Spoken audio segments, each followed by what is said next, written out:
Good morning. Welcome to AfriCAN Do podcast, episode number 3. Today, we are very privileged to have with us Leonard Mcharo. I call him Somo because we are both Leonards. And he is the founder of Tsavo.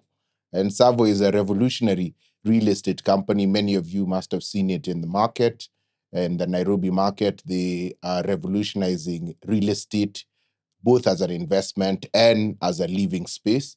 And it's something that we're going to discuss in great detail today. So, Leonard Mcharo, welcome. Thank you. Thank you, Yeah. sir. Yeah. Good. So, Leonard, I like to start at the beginning. So let's go back. You're an architect. Yeah. You're an architect by training. But now you run, let me call it a 360-degree real estate company because you offer a wide variety. You build from scratch. Yes. Yeah.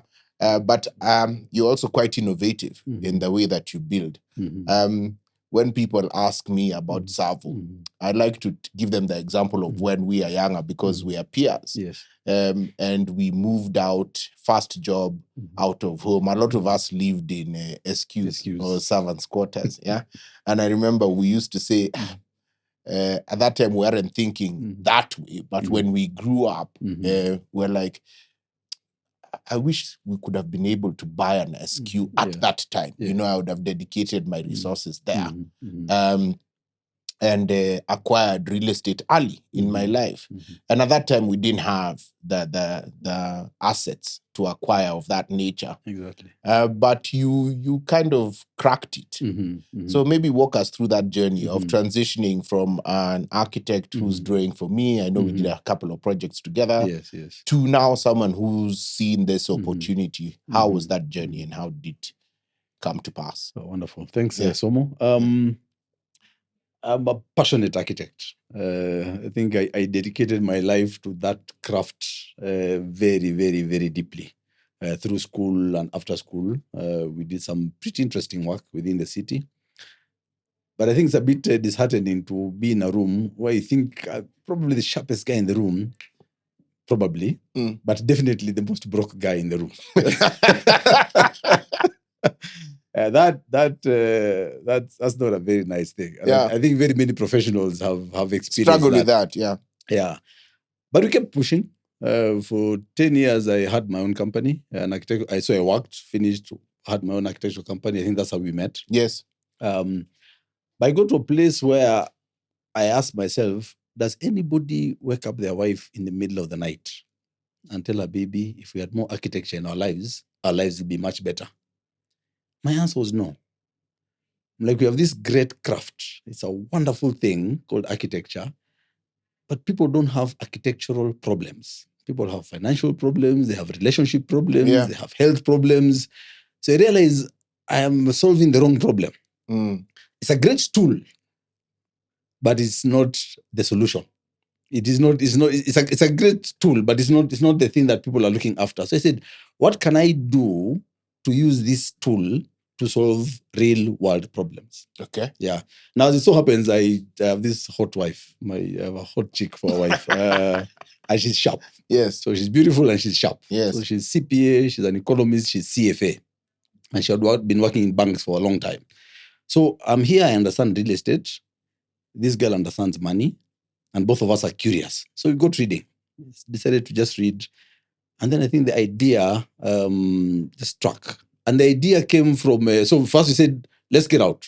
We can't solve architectural problems. Let's move out and start something different. Yeah. So I built this company from scratch. It was doing very well. We were winning all competitions. We didn't have enough money to pay ourselves every month. But we were, on the outside, we were doing really well. It's the architectural company. Yeah. We were doing important buildings within the city. But I decided I need to start afresh. Where was I going? I didn't know. I was not quite sure. So I left my partners. I told them, you guys, we are on to a good thing. Let's carry on. Because first I tried to change the company from within. Yes. To move from what we are doing to pivot into something else. But see, I was not clear. Yeah. That's the problem of entrepreneurship. Yes. You are not quite, you have an itch. Yes. But you don't know exactly where it is you need to go. Yeah. So I left, and I think 7 people were crazy enough to follow me. I told them, they asked me where we are going. I was like, I don't know.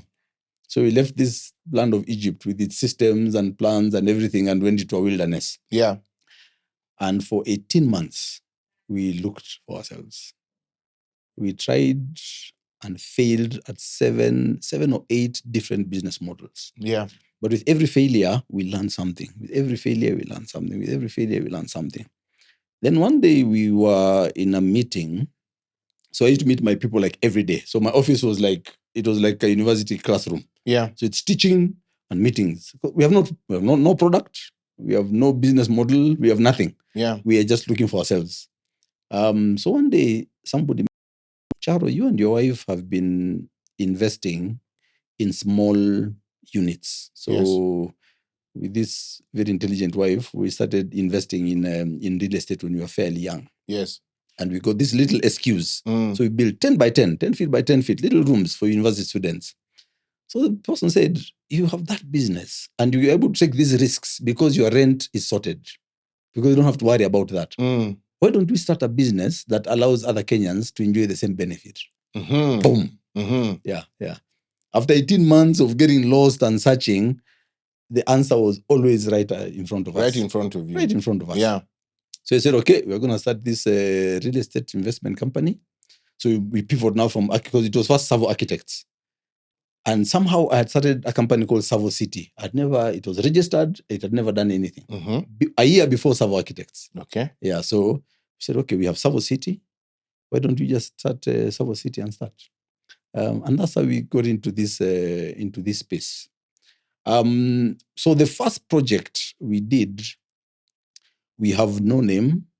The track record there's no track record, there's no proof of concept. So we obviously went to our friends. So I went to my former classmates. Yeah. My wife went to her former workmates. Okay. Meaning I went to good schools and she had good jobs.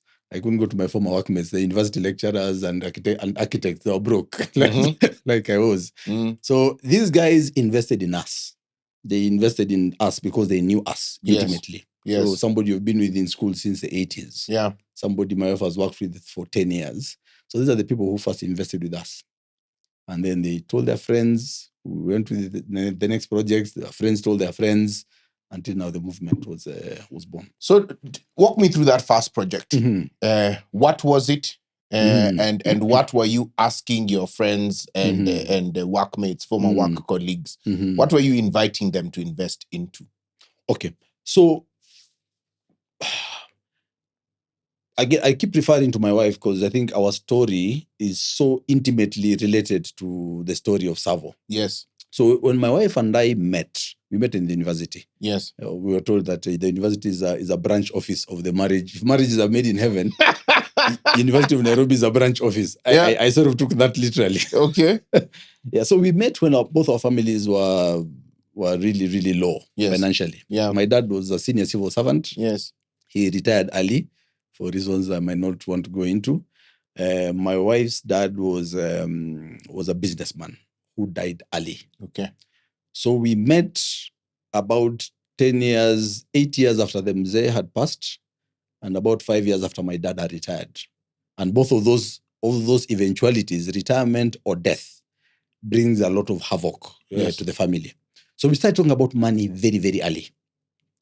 But in these discussions and watching our parents, I also had my grandfather. My grandfather, who was never a senior person at his workplace. Yes. But he was very meticulous. He saved and he invested. So he never had, he retired and what have you, he had many children, but he never had financial issues. Why? Every month he had something coming into his pocket. Not much, but sufficient enough to keep his life. So he lived his life on his terms until he died.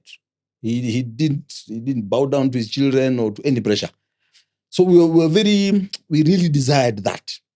So that's why we started our own investment company. So when we started Laser Place, it's in Rongai, these were 2 bedrooms of 60 units, 40 of them 2 bedrooms, 20 of them 1 bedrooms. Okay. What we were selling is not the real estate per se. It is the income from the real estate. So we're not selling to you to come and live in those units. Yeah. We are selling to you so that we are able to get tenants to come and stay in those units to give you a return. That's we were very clear about that then. Yeah.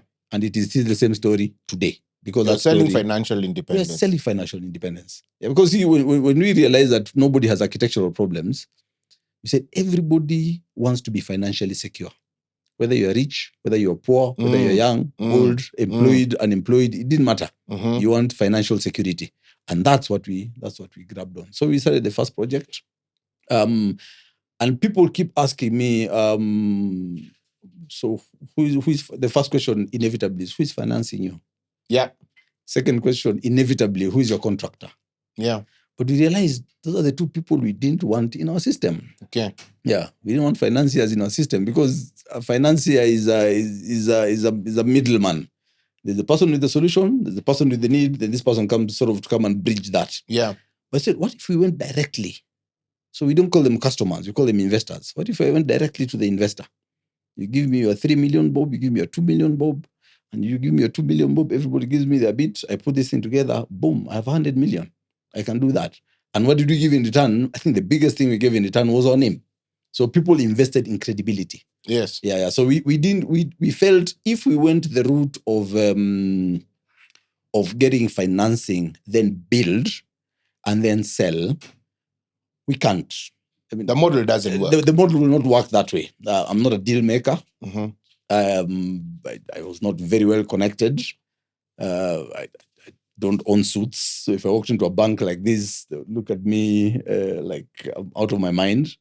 So I decided, no, we'll get financing directly from the customer. So we just sort of bootstrapped our way to where we are today.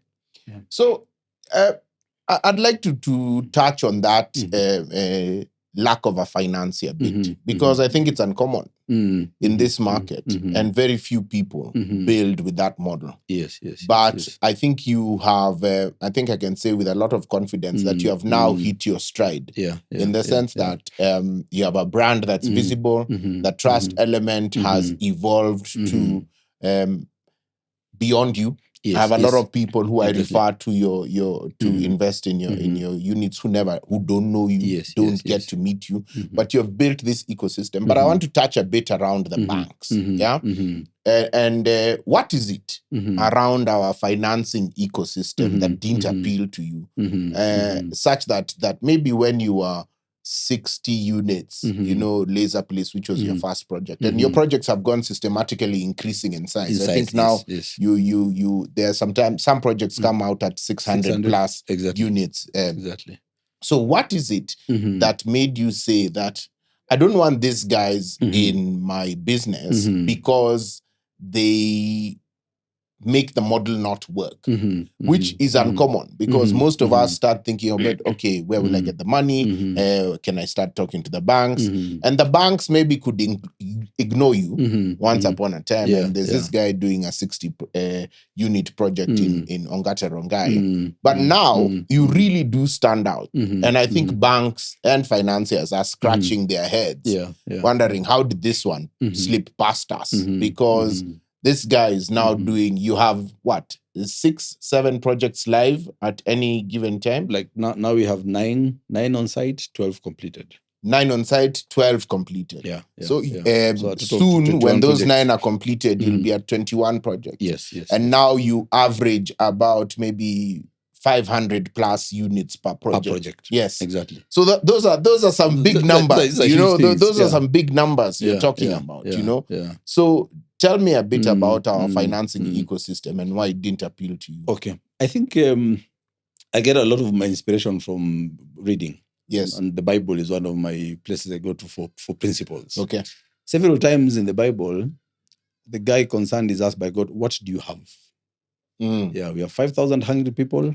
We don't have the food. What do you have? We need to cross the Red Sea. What do you have? So I realized I didn't have I didn't have deal making skills. Yes, that I don't have. Okay, I didn't have the look and of the deal maker. Corporate, that thing that I didn't have. Yeah. But I understand human psychology. I think that bit that I have. And I had learned in my previous, before I started Tsavo, I had learned how to put together a team. Okay. I had read all the books about building a strong team with a cult-like mentality.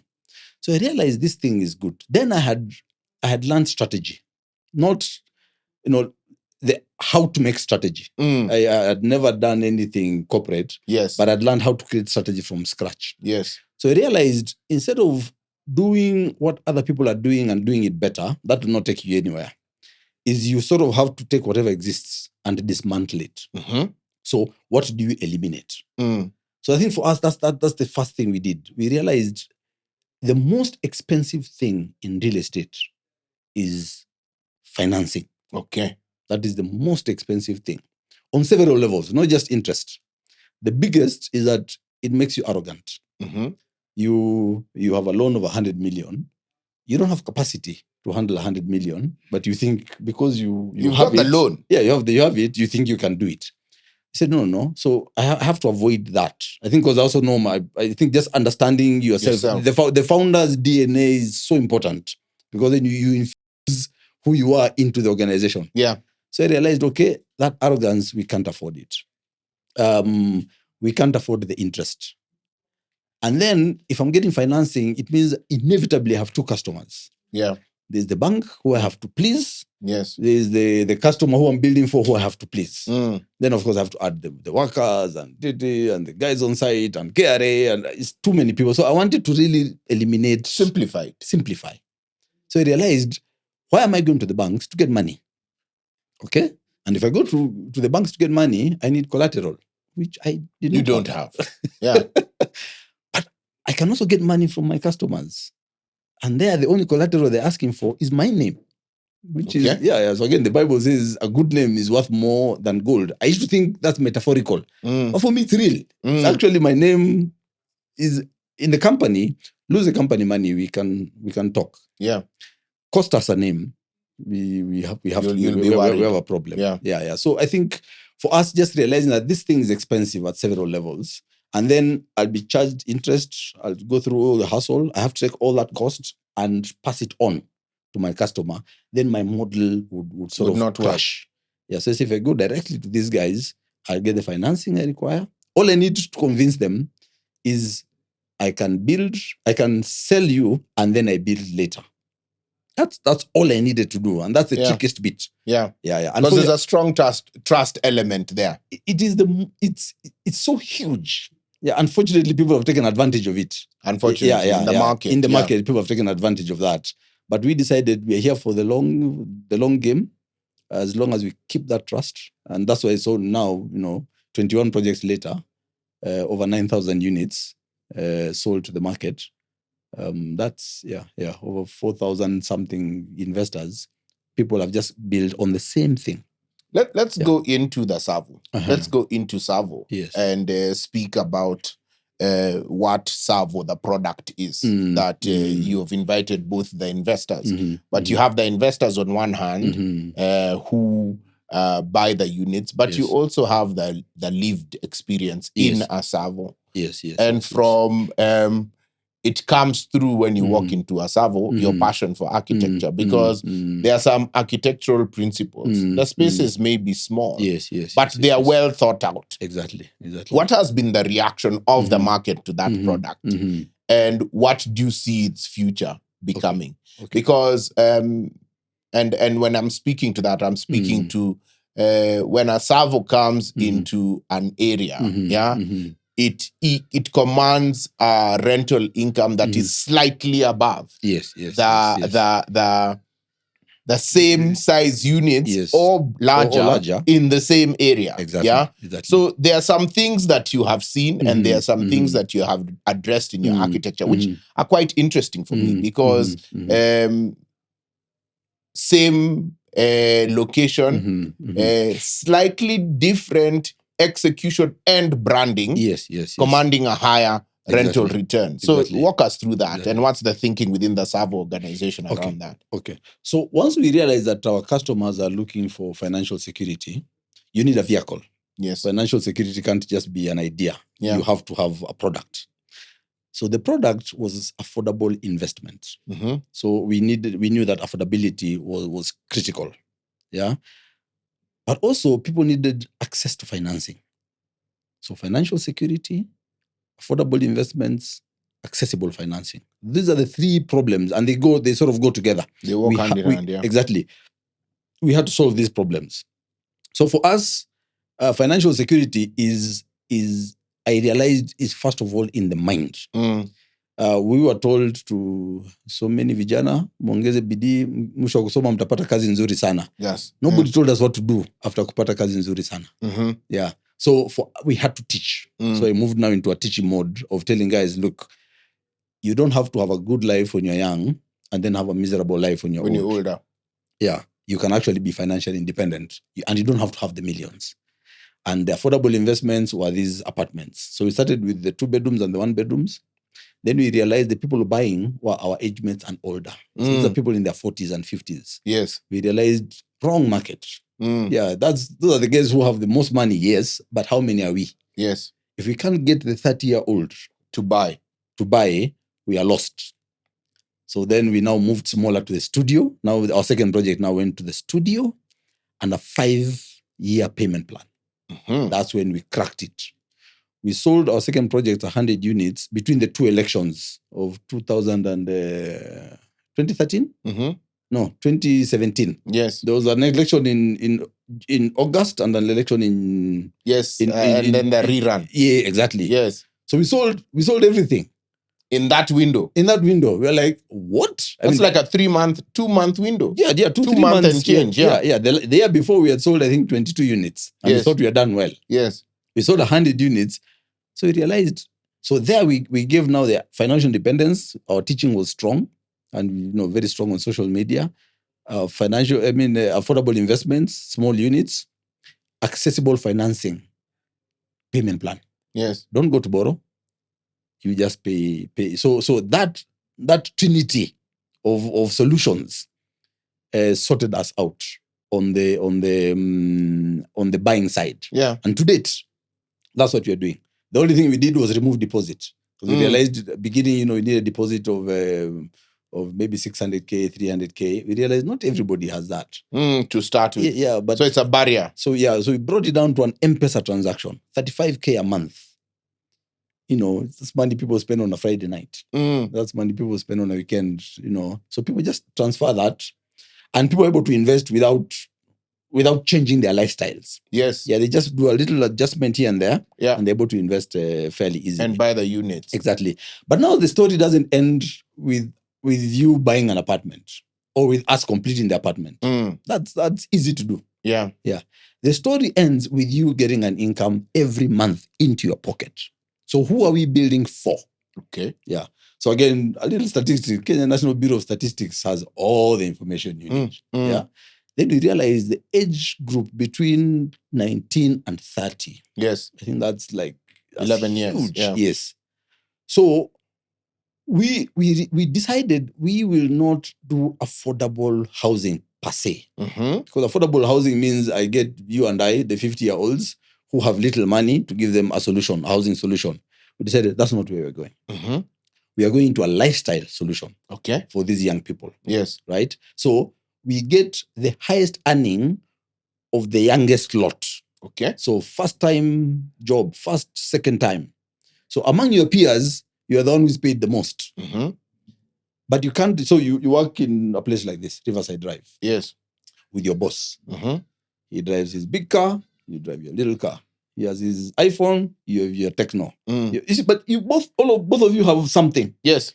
Now you have nice office, nice car, nice internet, but where you live doesn't look like your life.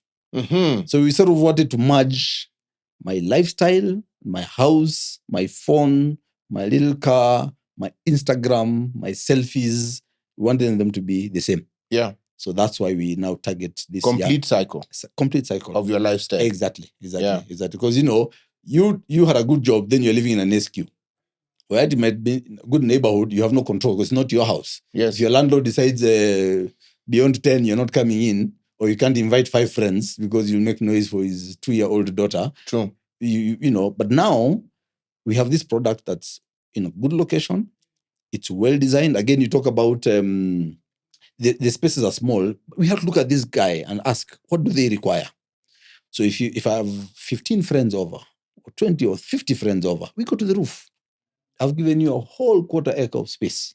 You can now have a good time. You can do your nyama choma and do your music and do what have you. In your space, you want space that is just enough for you. And then the things that are free, light. People don't make houses with small windows. So we give you lots of light. And then the small space is well designed. I mean, remember computers, how they used to be? Yes. Now a computer fits in your hand. True. So it's not about size. True. It's about how the thing works. Yeah. Yeah. And then over and above that, I think the most important thing we give to these young people is that feeling. Remember my touch on psychology. Pride. You want, when my boss is living in an apartment in Westlands, and me who is living in a Tsavo apartment in Embakasi or Tindigwa or whatever, our feeling is exactly the same. So the whole idea is this: I'm paying 15K, I have a lift, boss, you have a lift. I'm welcomed respectfully at the gate, the same as you. Have a swimming pool on the rooftop, chances are you don't, where you live. So we give the same level of amenities and dignity. Dignity. Yes, yeah. Because people don't pay for space. People pay for something very interesting in our research, the capacity to boast. Yeah. I come and say, damn, this is a nice place. That you'll pay for. I mean, you and I know I can buy a half kilo of meat for 700 bob. Yes. But I can also buy 200 grams of meat for 8K. Very true. Yeah. Very true. So let's move away from numbers and finances, Yes. and let's talk about something that you've brought up, which is dignity. And I like that topic because I think it's such a powerful topic. Yes. That we don't discuss enough. Yeah.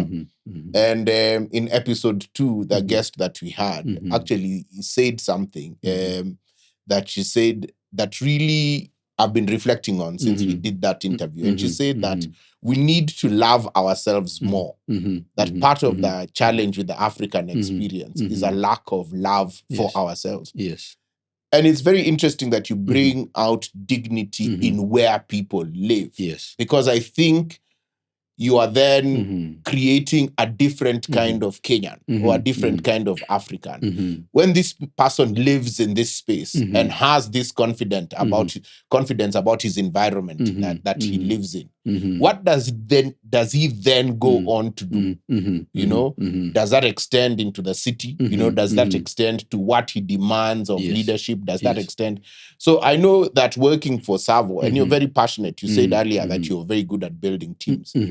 But and you use the word cultish, and but in a very positive sense, at least the way I have seen it. Your teams, you have been very good at building this army of people who now sell your story. You know, I even the people that I deal with in your organization, I started dealing with some who have become senior now, and the junior ones have the same ethos. That's not very easy to do. So how have you managed to achieve it? Okay, so let's start with dignity, because it's where everything started. Yes. The first thing for us was old people living undignified lives. That's a terrible thing. Yeah. You and I think we have seen uncles and what have you. Yeah. You know, it's not a good thing. So the idea about investing and getting a return in your old age, it means once you have some money, they'll invite you to sit in the church board, you know, the court of elders, to make decisions about your community. They'll invite you to sit in the board of management in your local high school. Yeah. You know, people call you. Your grandchildren come to visit because they know they'll have nice food, you know. Nice environment. But if you're broke, man, especially if you're a man and broke and old, the life is not nice. So you took the same thing and just sort of made it percolate through. So first we came to the team and said, okay, I don't want employees. I want partners. Yeah. We sit down, we develop this vision together, and you own it. That's why, I mean, if you've been with me, my phone never rings. I never receive emails. You probably send me invites. Sometimes I wonder, okay, my schedule is never busy. Why? I have 150 people in the office, and each one of them owns their space. This space and they own it fully. When I go to interfere, they tell me, Mcharo, don't come. Okay, either you do the job or I do the job. You choose. Yeah. This whole Gen Z thing, we can talk about it now. But I saw the power of these guys from way back. Maybe because I was a university lecturer. Okay. So I think I was intimately connected to how young people work and how they think. So we give them dignity. Give a 24-year-old the power to make decisions and ability to make mistakes. Yes. It always comes because they'll always make mistakes. But when you make a mistake, it's okay. I'll have your back. And they're able to do amazing things. So we take that, then say, okay, even for our residents, let's give them dignity. Now, when somebody comes to a place that's clean, well done, well lit, they stop throwing cigarette butts. These are young people. Nice. At the beginning, when they come, when they move in, they're throwing alcohol all over the place. Then after a while, they begin to just behave themselves. Then the person comes to the office and says, okay, I'm busy drinking. Maybe some of them, a parent is paying their rent. I'm drinking at 11, and yet the guys who are in the office, I can see them because our offices are within our buildings. We don't want to separate ourselves from our product. So when you come and say, how does your product look like? It looks like this. You're right next. What are the problems in your product? They're these ones. We can see them. So we can hear all the noise. We can hear all the complaints. We can get all the feedback, right? So somebody says, I'm drinking, it's 11 o'clock, but my age mate is making important decisions. Then they come and ask, how do they do it? Now that's an opportunity. Because I told myself, if I can't impact this young group of people in Kenya, then I've lost the plot. So then we teach them. Yeah, we teach them about financial independence, about working hard in the office, about, and those things now, they sort of have a ripple effect. Because now there are people are used to living well. Some come after a while, maybe they can't take it, they want a better place, they move, then they come back. It's okay. Mcharo, I'm married. I can't live here anymore, but I need 2 bedrooms somewhere. You guys need to start thinking about, because they come, they meet, they marry each other, but their minds on how to live have changed. They are no longer satisfied with living in a place. Exactly. Because they've seen how good living happens. Yeah. And you can do that without breaking the bank. Yeah. So you're quite connected to your teams. It's to because this is a revolving. I recall earlier this year we were chatting about something and you're saying, okay, this is interesting. Yes. And you're constantly challenging yourself to grow and develop. So Tsavo, as it looks now, is not Tsavo when you are starting. No, it's 9 years ago. It's different. Two different organizations. The purpose is the same. Yes. The purpose is the same. Yeah. But the look and the feel and things, those have to evolve. Yeah. And for us, the people we impact, because impact is really key, we call them Tsavorites. The team is now 8,500. Your investors?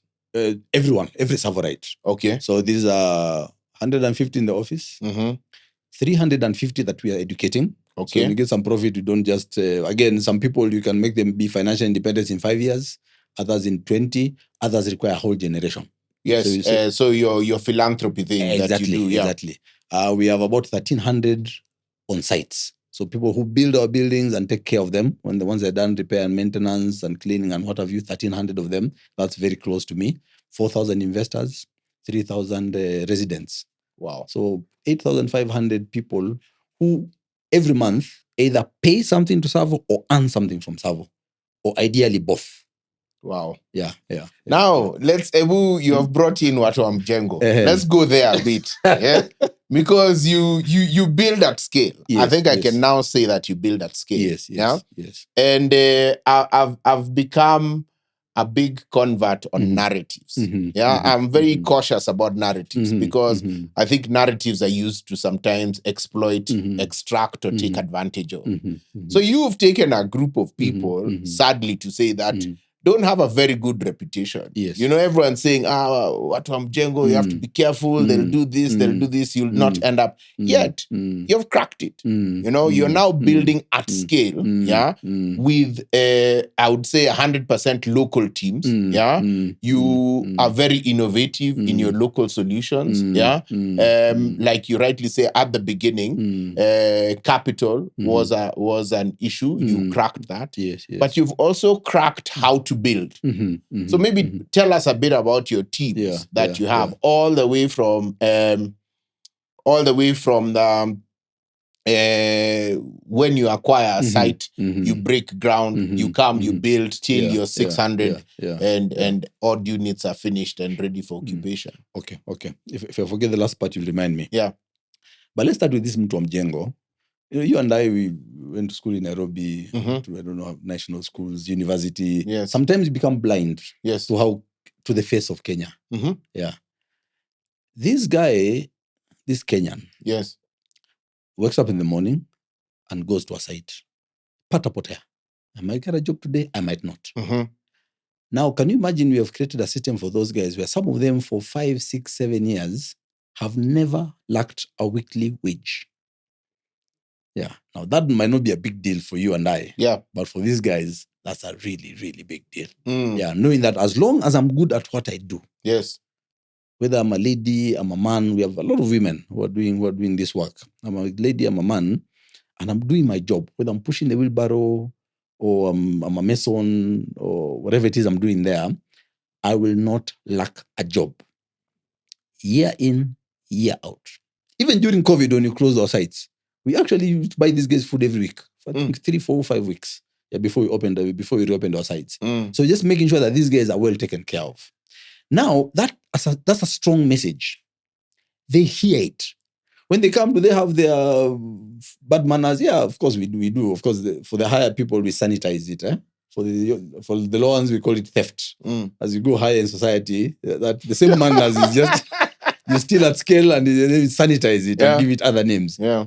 But when somebody knows that you care, so when someone else steals, you get somebody to come and snitch on them. Hey, but boss, hapa kuna mtu anai. So I mean, it's not without its challenges. But for us, just doing things like that, first, people have jobs every single day. That's important. Number 2, somebody comes and they are a wheelbarrow person. After 2 years, you come, this person is helping a mason. After 3, 4 years, this person is actually a mason. Are you saying you've moved his wage from 500, 600 bob to 1,200, 2,300 bob? Somebody came as, I don't know, junior something. After 5 years or 4 years, they are now a supervisor. They are now doing, more important work. Somebody comes, they're a welder. You teach them a few business skills. Now you give them a subcontract to make the windows. Can you imagine you have a building that has 600 units?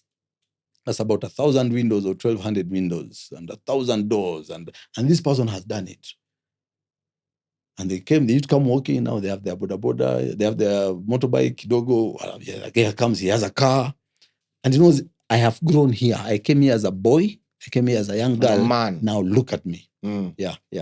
And those guys are now building for their people back home. So I think for me, that is important. And then some of them have kids in high school. We school them. We pay for their fees. If your child, so they're the ones we get who are strangers, who their pass mark is high, but these ones we have a lower pass mark for affirmative action. Yeah, that we want you to, and once you're paying a guy's fees, he's there for 4 years. He's not going anywhere. Yeah. So able to get that loyalty, again, give them dignity. I think again it all just comes down there. We recognize the work they do. And it's nice when sometimes I'm walking and they don't know me and say, hii nyumba mimi ndo nilijenga. What? Now, yeah. So you can imagine 300 people, each of them will be saying, hii nyumba mimi ndo nilijenga. He has ownership. He has ownership. And ownership is what we require. So ownership, again, dignity, ownership, they go together. So whether you are owning a title as an investor, whether you're owning a space as a resident, whether you're owning your space as a Savorite who works there, whether you're working as a manager or you're working as a mtu wa mkono or a cleaner. Yeah, there's a lady who does our gardens. And she loves those flowers. When you come to Thindigwa, our office, she loves those plants like her children. She knows each one of them. One day I asked her, mbona unakata? Boss, unajua, ikikaa miezi 13, something will happen. It looks very nice now, but after 2 months, so I cut it now and start afresh. So those are things I don't know. Yeah. And they have learned, they've never gone to any landscaping school, but they have learned. But you've empowered them to learn. Exactly. You touched briefly about mistakes. And I find mistakes and failure is demonized in a way that I think we need to change our thinking. And you said that you are fortunate that you taught in the university, so you saw the potential of Gen Z, and I believe Gen Z has unbelievable potential. Exactly. Yeah. So talk us through your style of leadership that is accommodating to the mistakes and the challenges, because most people look at the mistakes from a perspective of cost. It's very expensive. Yes, if they make a mistake, make sure people are doing things properly. If not, out is the door. Exactly, exactly. But you have a different outlook. You say you'll tolerate you'll tolerate mistakes that are not fraudulent. Exactly. And fraudulent is not a mistake. Well, really. yes. But so walk us through that thinking and how you, over the last 9 years of doing Tsavo, how that journey, how it has impacted you and how it has reinforced that line of thought. Okay. You see, first of all, I think it's a wonder that I was able to finish high school and able to finish university, because I was always contrarian. I always thought these guys don't know what they're doing. Who? That people teaching you? Yes. I always thought things should be different from the way they were. Yeah. But our generation, you just beaten, put in line, you obey, and you sort of work hard. Yes. Then, as I grew older, I realized I was actually right. A lot of these guys didn't know what they were doing. Yeah. So questioning is okay. Yes. Taking, the less trodden path traveled, is fine. So even starting Tsavo, that's why we started with failure. 8 business models, because we knew for us the product is not the product. The business model is the product. So try and fail, try and fail, try and fail, try and fail. So now we're at a place where I've given these young people, and you've met them. My head of sales, she's maybe 26 now, and she's been in the company since she was 19. Yeah, so she's probably one of the best salespeople in this country, but she's young. Yeah, and so is our head of the building team, a little girl. Yeah, I mean, little in terms of size. Yeah, she's young and she's small. And she talks to these huge fundis and, and she puts everybody in line. These people will make mistakes. Yeah. So we have a method. We have a method for making decisions. Everything. Here, you want to move from this microphone to the thing here. What's around it? So we have things that follow this and this and this and this and this and this. But inevitably, right now, let me give you an example. We have about 40 to 50,000 transactions per month. 40 to 50,000 per month. Rental income. So from rent to investors, to paying laborers, to, subcontractors, to all those little transactions. Buana, you'll find mistakes. Yeah. Some of them are systemic, some of them are because of decisions, some of them because... So every time a mistake happens, it's okay, is this a one-off? Is this systemic? If it's systemic, okay, let's improve it. Yeah. So those things are always happening. And we are not perfect. We are not perfect. But I think for us, we have this Kaizen philosophy in the office. Improve every single day. Yeah. My tomorrow needs to be better than my yesterday. My tomorrow needs to be better by... How many units do you sell last week? Or last quarter this time? Week 4 last quarter? How many are we selling now? We need to be a bit better. Yeah. So sometimes even if we are not running, even if we are not making big strides, we need to be constantly moving. Yeah, so now we're improving our IT systems, we're improving our culture, we're improving but that means that Tsavo is in a constant state of personal dissatisfaction. Yeah, we are always seeing what is wrong with us. You don't arrive. We don't arrive. We realized the obstacle is the way, the path is the destination. There's no... Yeah. Anytime we have done something and we felt, damn, this is good. Yeah. Something happens. Yes. And then it's better when you realize the mistake yourself than when the mistake comes from your investor outside. That's very painful. Yeah. So of the things, every day I receive the sales report, the financial, how much you have made, how much you have spent, and the big mistakes you have made. Wow. Every single day. Yeah. So your people have become comfortable with reporting their mistakes to you. Exactly. Yeah? And my training probably helps, because as an architect, you present your work every day, and the lecturers will never tell you this is good.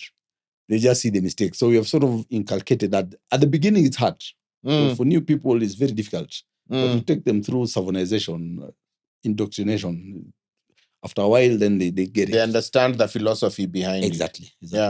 I'm not blaming you. Yes. Ultimately, I take the fall for everything. And I've got your back. Yeah, I've got your back. Yeah. You'll never be fired for making a mistake. Yeah. You'll never be made for noise for making a mistake. That's fine. Yeah. Very contrarian from a Kenyan perspective. Yes. Yeah. Because the general market Yes. is the opposite. Yes. And I'm glad that you have scaled to the level that you are. So let's go back now and speak about the projects. Yeah. So you started with Laser Place, then you moved to Embakasi. Yes. And then I think Thindigwa was Sunset. Exactly. Yeah. Yeah. Coral Bells. Yeah. Yeah. And now I was driving by Royal Suburbs, Roysambu, and I saw this huge complex. Yes. Yeah? Yes. So on the acquisition of land perspective, you also don't really outrightly buy land. You partner again. It's another partnership conversation with the landowners. Yes. How has that evolved? So let me first start with the projects. Yes. So Roysambu, I mean, Laser was our friends, isn't it? And then 90 Degrees was our friends and our friends' friends. By the time we go to our third project, now these are people we don't know. Okay. I couldn't quite draw the link. Yes. Yeah. Where did these people come from? Yes, yeah. And even by that time, I remember the first time I posted something on social media. I'm not very good, so I said, let me try this. I don't know if it was Facebook or what, I can't remember. I said, 1.4 million shillings house in Embakasi. Hey, the comments, scam, easy. Yeah. We got out of social media, I think, for 3 years. What? Yeah. Yeah. So leave it first until it's done. Then we can post a picture. Yeah. So now after that, now the other projects now came, different people. So now, but word of mouth still remains the main thing. Referrals and investments make up 70% of our new business. Referrals and investments. 70%. 70%. And then 30% is now strangers. Yeah, which for us is a good thing. Yeah. And then the question was what? I veered off. So you don't buy land. Oh, land. Yes. So at the beginning, we didn't have money. Again, you have to be innovative. Yeah. So we partnered with people. So we come in. I was told that don't talk about profits with landowners. Because no profits, only I know. So I will give you this percentage of everything I build. Yeah. If you're happy, we sign. If you're not happy, we stop. If you have 7 brothers and 21, we all have 21 children, everybody must sign. Yeah. If one of you is unhappy, we stop. Again, because it's about reputation. Yeah. So that's how we started. But as time went by, I realized we have a good name. Yeah. So I can come to you. We get land in an interesting way because people now trust us. I can come to you. I give you the deposit, 10, 20% for the land.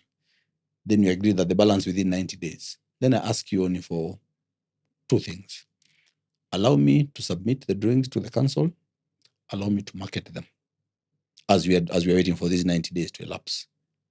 So immediately people do that, then people will pay, then I'll pay the balance. So then I'm able to get land cheaper. Okay. Yeah. But all these things just require you to work on your name and it can't be a game. It can't be a PR. I think a good name cannot be a PR stunt. It has to be something that is real. Yeah. So right now, we partner, but on very rare occasions, mostly we buy. Okay. Yeah. Okay. Yeah. And buying now, we also don't need a lot of capital. Because as long as I have 20%, and that's simple agreement, and people have done it and they've read it, but then it works. Yeah. You barter? We barter. Oh, yeah. Oh, yes. I forgot. Yeah. A lot of people say, okay, instead of me partnering with you and waiting for 3 years for the project to be finished, I want to start earning from my income now. One old man told me, I don't want to invest for tomorrow. My tomorrow has reached. I did my investment when I was a young man. I want my return today. So now those ones, now we give you value for value. You've given us land worth 10 million, we give you units worth 10 million. All right. So it starts renting immediately. Exactly. Yes. So these people, even as you are doing... because you now have multiple projects, yes, the units can be where they can diversify their portfolio and their risk. Exactly. Giving you land here, but taking units across the portfolio. That actually makes majority of our land acquisition model. Nice. Yeah. And I've noticed you are not... You've started coming uptown, if I dare say. Born away. Huh? You're still coming uptown. Some of your developments have some addresses that were not the case They're a not few the case years ago. before. Yeah, but now we couldn't dare. Yeah. We couldn't dare. But we learned lessons from, say, one of the Kenyan oil manufacturers. Yes. They started out in the villages. Mm. That time, I think, East African Industries was the main thing here. Yeah. And they just started from there. And by the time we saw them in Nairobi, Yes. the competition was finished. True. Yeah. So we also started from the periphery. Yes. We were very scared of uptown. Of uptown. Yes. Huku bwana, tutawezana na wenyewe. Yes. But now you've come and you're doing your thing. Yeah. So we've talked a lot about, I think we have a very good understanding of what it is, where you come from, what you're doing. Mm-hmm. Let's talk about the future. Yes. Let's talk about the future. Let's talk about where it is you are, where you're going. I know you're Nairobi based. You're Nairobi based only. But what does it look like? There's a lot of chatter around the region, East Africa. There's so much. I say Africa is like a blank canvas.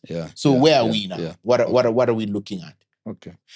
So what will not change? Let's start there. The purpose will not change. Our quest to enable investors achieve financial independence, that will not change in my lifetime. Okay. Yeah. Maybe after wherever you go, whatever you do, that is still why remains the goal. That is why we do what we do. Okay. That's not changing. Yes. Affordable investments, that is not changing. Yeah. Just giving people things they can afford, that is not changing. Access to financing, that is not changing. Yes. Yeah. Giving people passive income. Yes. I don't want you to have a house, then you have to worry about plumbing. Yes. That is not changing. Yeah. We have to make it passive for you. We have to give you dignity, treating our people well. Those are things that are constant. Innovation and looking for different things. Those are things that will not change. What will change? I think regions will change. So right now it's been Nairobi. Why Nairobi? We need to plan. Yeah. We need to plan the geography of the area. Where do I buy things from? How do I take care of them? Who do I talk to? Where do I get my fundis? Where do they live? How do we transport them from home to site? All that. So moving to other regions requires a little more knowledge of that area. Yes. But we said we will wait for pressure internally. So we have a lot of internal pressure right now to go to Mombasa from our existing investors. Yes. To go to Mombasa. Yes. To go to Kisumu. Yes. The major towns. So there's a lot of pressure for that. So right now we are balancing between the cost of production and the rent. Ultimately it's about the rent. So are we able to get enough rent to give you a good enough return, seeing as prices of things are going up? Yes. Yeah. So we have to balance cost of production, how much we can sell it for, and the kind of rent we can get. Because the way we determine our price is always determined by rent. How much can we charge in rent comfortably, and then how much can we sell it, and then work backwards. We don't start with cost and then load up margin.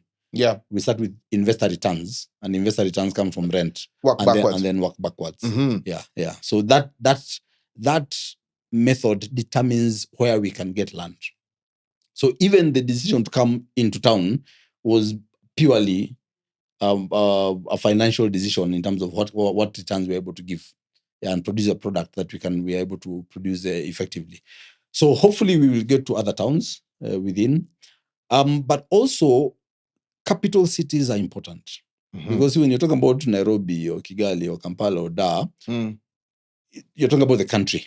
So all the elite of that country really are based there. Yes. So we began to do, I've moved around quite a bit now. Dar, I did a week study there just to see how the place is. I was in Kigali, a very organized place. Obviously, those are much smaller markets than Kenya. In some sense, very, very streamlined. There are still more opportunities here. And yes. I think Kenya is just, you can't compare it with the region, just in terms of the opportunities and the level of development. But you also have a lot of investors from other countries who are pushing us to go there. Nice. Yeah. So within East Africa, we have You're seeing it here, investing in Nairobi. Very many Rwandans investing here. A number of Nigerians investing. So those are people saying, why don't you come to where we are? Why do you have to follow you to? Yeah. So I'm taking a lot of this year and most of next year, just thinking through. Because right now I can't keep thinking through daily operations. Those are taken care of. So now I'm really thinking through, how does the future look like in terms of geographical expansion, in terms of scale. So we started with small apartments, then we moved to big apartments. Now we are doing multiple apartments. In the case of Tindigua, we have 3. Roysambu, we are doing 6. We are now up to Royal 5. Royal 6 is coming very soon. Yeah. So it will be one big development. So what will it be like now when you go and start the whole of Royal City at once? Yes. So we are doing 6,000 units, boom, at once. So I'm not thinking about that. Nice. I'm thinking about technology. So the building technology is critical. We have started a production company for making building materials, because we've been building the same way they've been building in Egypt. Yeah. You take stones and pile them on top of one another. Yes. Surely. And so what are you, like, just a quick snapshot of we now want to turn construction into an industrial process.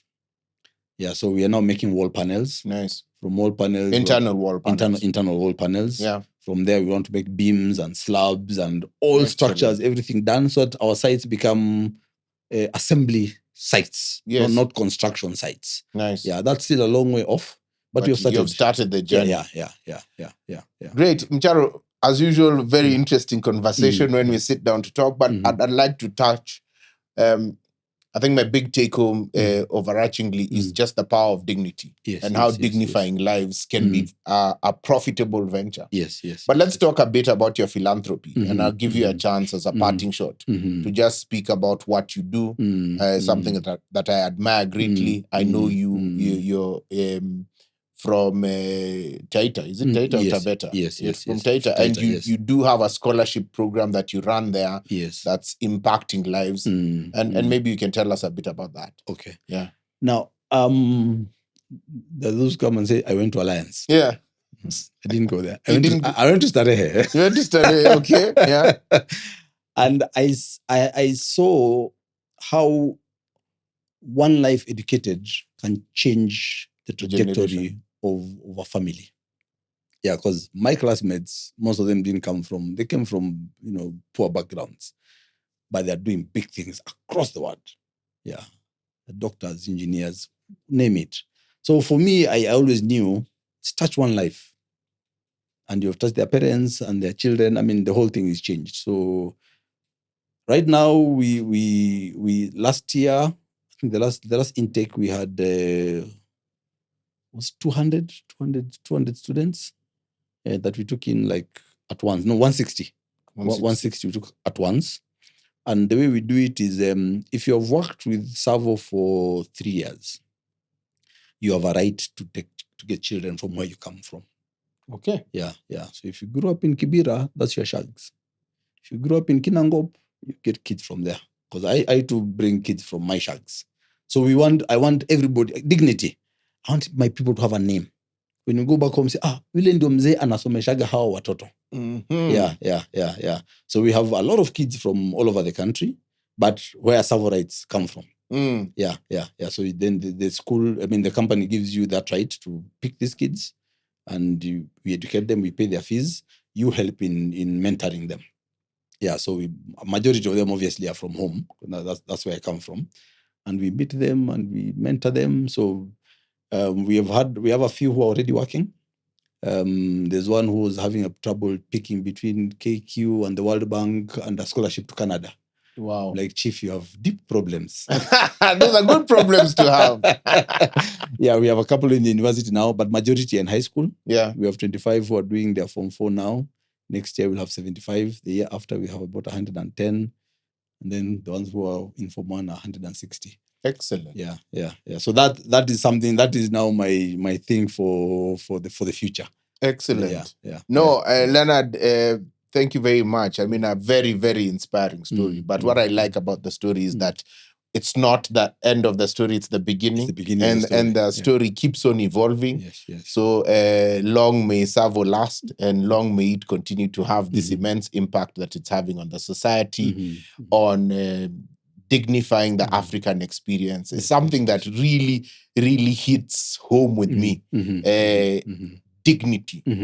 Dignity is a priceless tool. It's a priceless tool. And when you impact people from that perspective, then it's wonderful. So thank you very, very much for being our third guest. We enjoyed having you, and we enjoyed the conversation. And maybe sometime in the future, we'll have you back when you can tell us what the next 5 to 10 years have been for Tsavo.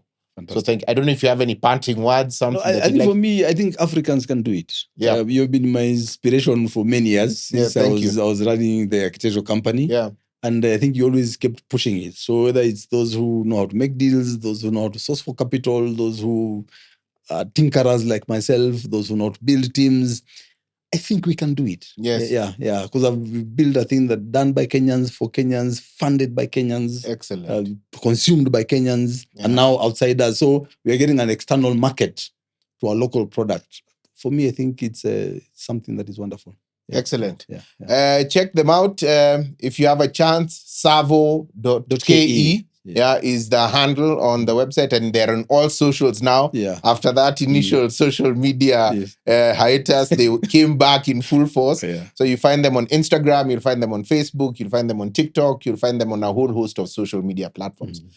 Thank you very much, ladies and gentlemen, for joining us in this third episode, and we look forward to having you again. Asanteni sana.